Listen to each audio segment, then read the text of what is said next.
Hello, and welcome back to another edition of All or Not According to Jack with your host, Jack Toledano. As you can see, I have some movie posters around me. So, if you're friends with me on Facebook, you'll know that I spent the last couple of weekends doing a lot of marching in parades for St. Patrick's Day. Uh, lending my talents to the Irish, because I love Irish culture and I went to Ireland and I loved it, but uh, I almost forgot that I'm 50% Italian. So tonight we're going to talk about a movie that I just saw Friday night, uh, March 21st, The Alto Nights, right above my head. Robert De Niro in a dual role. So, as you can see, you got posters, Goodfellas, Casino, The Godfather, The Departed, and of course, a straight to Netflix movie, The Irishman, which, by the way, I did see. That is the one movie out of these six that I did see filming uh, up in Williston Park in Nassau County, Long Island, New York. Uh, Good buddy of mine in my lodge. His name is Dominic. He um, he owned a print shop in Williston Park, and they liked his store because it was like an original '50s look. So they asked if they could use it for filming. They basically dressed it up to look like one of those old fruit and vegetable stores, similar to to one you also may have seen in the Alto nights. Um, and yeah, and a bunch of us went over and watched them film one night. It was the coolest thing. It was the scene where uh, what the heck's his name? Robert De Niro. His character. He's with another one. I forget the guy's name, but he's carrying a watermelon. They intend to use this watermelon to fill with vodka and get hammered and whatnot. Uh, uh, Harvey Keitel, or I don't know, but anyway, yeah, so that was the scene that we saw them film like, I don't know, 20, 30 times. And you had the old cars going up and down the street, and people dressed in character for the time period. And we were categorically told, stay out of the shot. We don't want you in your 2020 clothing uh, to make it into the scene. Can't say I blame them. But anyway, that's a topic for another discussion. Uh, I just wanted to talk about the movie The Alto Nights, which I went and saw the other night at AMC. What used to be the Lowe's Theaters in Levittown, New York, is now an AMC theater. And it's interesting how nowadays you go and you reserve your seat, and you could actually buy dinner for the movie, and you got this tray that slides in front of you. But me, still thinking like an old timer, sneaking candy into the theater. All I did was buy a soda, which a freaking $8 soda, where you could probably buy 3 or 4 2-liter bottles nowadays. Crazy. Some vino, by the way. But I digress. So, the movie The Alto Night. So, comparing it to some of the other mob movies. So, for me, the two quintessential mob movies are over my right shoulder: The Godfather and Goodfellas. The first time I saw Goodfellas was on HBO back when I lived in Peekskill, New York, back in the early 90s. Freaking amazing movie. I mean, it was, how would you say, it was just so dramatic. I mean, the scene where they beat the living shit out of what the hell's his name, Billy Batts, for telling Joe Pesci's character to go get a shine box. I mean, shocking brutality, but very realistic. I mean, the scene where he's messing with Ray Liotta. How am I funny? Do I amuse you like a fucking clown? I mean, the acting was just second to none. So amazing. I mean, for me, it was Pesci who stole the show, not De Niro. Liotta was great. So, Goodfellas, easily a 10 out of 10. Uh, Godfather, it was a little before my time. I was too young to go see it in the theaters. I think it was what, 72, 73. But still, what an amazing performance turned in. Marlon Brando, Al Pacino, James Caan. The list goes on and on. Great movie. That gets a 10 out of 10. That was a Best Picture Oscar. Rather, Oscar for Best Picture. Um, Casino, kind of pigeonholed after Goodfellas. Still a great movie. I mean, Pesci was great in that movie once again. Uh, this time they had a woman lead who was amazing, Sharon Stone, so great.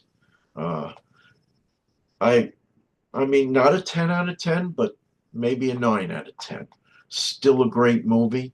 Uh, Hence, you see me wearing this T-shirt that I bought at the Mob Museum when I went to Vegas.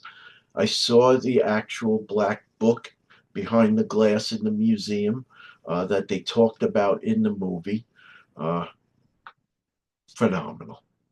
If you're ever out in Vegas, go to North Vegas, just north of that Louvre overhead thingy there. Um, Go to the Mob Museum. Well worth it. So great. Um, the Departed, good movie. Jack Nicholson, Leonardo DiCaprio, Mark Wahlberg, all star cast. I give it a 7 or 8 out of 10. I mean, it was a good movie. Didn't really captivate it. It wasn't really Italian mob, so it was more Irish mob. But still, it was a Martin Scorsese movie. By the way, I did see De Niro and Scorsese in person during the filming of The Irishman. Irishman, I give, I don't know, 6 out of 10. It was okay. It wasn't the greatest. Pesci plays a more subdued role. He's more of a boss. He doesn't actually get into any of the physical violence. Instead, he's ordering De Niro to go carry out the violence this time. But good movie, straight to um, Netflix. Thank you.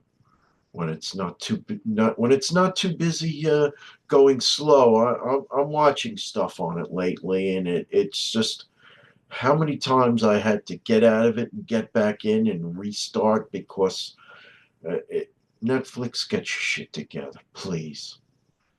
Uh, so on to the Alto night. So Robert De Niro plays a dual role in this. This is a little more. Whereas Goodfellas, I mean, it's based on a true story, but they changed some of the names to protect the innocent. Uh, they don't change the names here. It's all the actual names. So he plays Vito Genovese and Frank Costello, two mobsters who grew up as friends, but Vito Genovese kind of goes off the rails a little bit, goes to he he was guilty of two murders, so instead of staying in New York and take the rap, he fled to Italy, stayed for a number of years. He came back. He wanted his action back, but uh, Frank Costello didn't want to give it all to him. It's a tried and true story. Same thing happened in the movie Hoffa. Um, Another Jack Nicholson movie, which I don't have the poster of, but it was another really good movie. Um, so what did he do? One thing led to another. So they also show Frank Costello instead of going.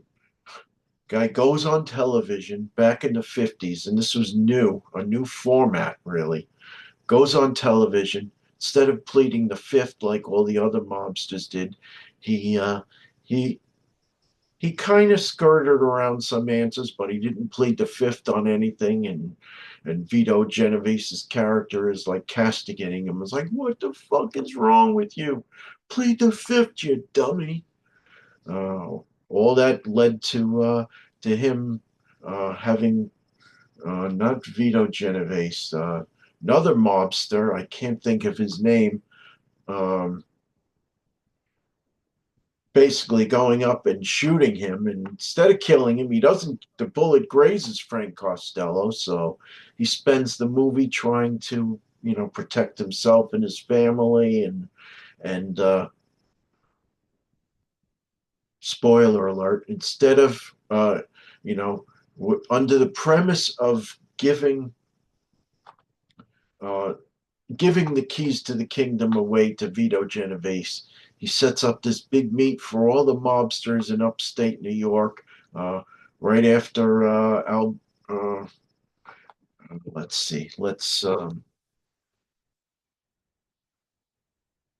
his name? I'll get it together. Albert Anastasia. So Albert Anastasia, who was a right-hand man of Frank Costello, was gunned down in a barber shop. So So then Frank Costello decides, officially to give the keys to the kingdom away to Vito Genovese. And, he sets up this big, huge meet in Appalachia, I think it's called, somewhere Appalachian or something like that, upstate New York. Uh, Basically, he set all the mobsters up and they all get caught, and some of them are arrested, and uh, Vito Genovese ends up doing time. Uh, so who is the other person? Ah, Vincent the Chin Gigante is portrayed as as a hit gone bad in the beginning of the movie. So he goes to try and hit Frank Costello, but bullet grazes his temple. He survives.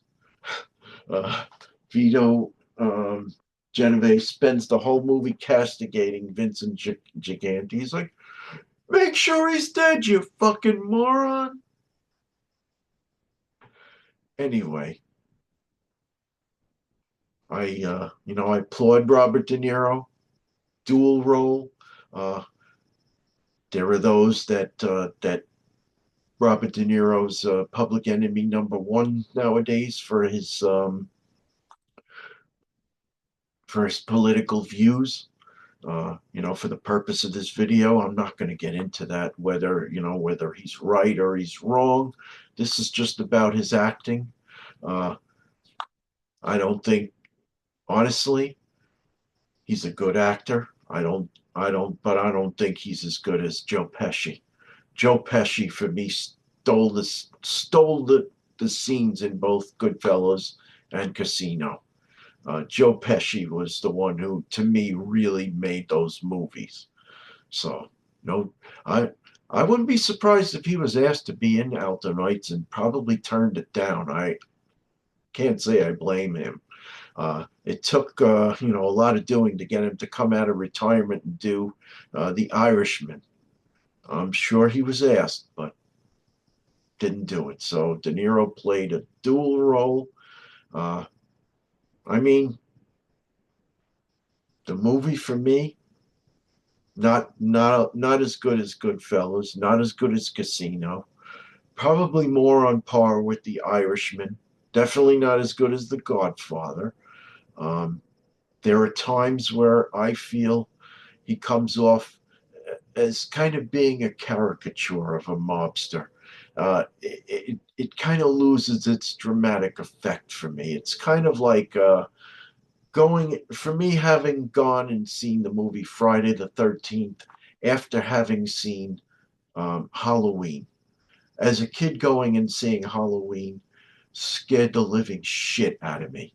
Whereas Friday the 13th, having seen it like a year or two later, just didn't have the same effect. It didn't scare me. I mean, you knew what was going to happen. You knew death was around the corner.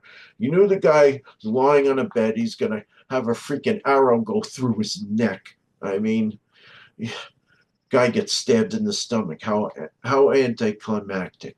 I mean, it loses its effect. Whereas this movie, The Alto Nights, I mean, there was no dramatic shock to it. Whereas Casino uh, pops a freaking guy's eye out of his skull. Goodfellas, they beat the living shit out of a guy, stomp his head to death, basically. Uh, doesn't happen in the Alto Nights. I mean, I would give the Alto Nights, I don't know, 6 or 6.5 out of 10. Uh, Decent. Fortunately, they cut it down to about 2 hours. It wasn't as long as Goodfellas. Probably that's a good thing. Wasn't as good as Casino. Probably a good thing. Uh, I was talking to somebody over the weekend, and they're like, "Watch, it'll be on Netflix before you know it." I'd give it about a month or two. So, Alto Nights, 6.5 out of 10. Not as good as Goodfellas, not as good as Casino. If you saw it or if you plan to see it, let me know what you think. Um, having a cup of vino as we talk about this. Probably the best scene of Alto Nights. So when they're up at Appalachian, they have this big catered affair under tents. But for me, the greatest visual was that eggplant rollatini. Growing up with a mother who made the best eggplant parmesan and the best spaghetti carbonara, uh, anytime I see uh, eggplant parm or eggplant rollatini like that, makes the saliva water for me. Makes me, makes me go crazy. So that was my favorite scene in the movie. Uh, Actually, the sausage scene wasn't too shabby either. But yeah, where Vito Genovese is trying to buy off all the press, but actually it was So Frank Costello comes off as more the sympathetic character in the movie, whereas Vito Genovese, uh, actually, De Niro kind of looks like he looked in the movie The Untouchables with Kevin Costner, where his face is a little fatter. I don't know if he put on weight for this movie, but he did for that one. Legend had it, but uh, actually, Kevin Costner stole that movie also. But anyway, this is Jack Toledano speaking for All or Not according to Jack. Salute, and let me know what you think. Have a good one, folks. Talk to you soon. Bye.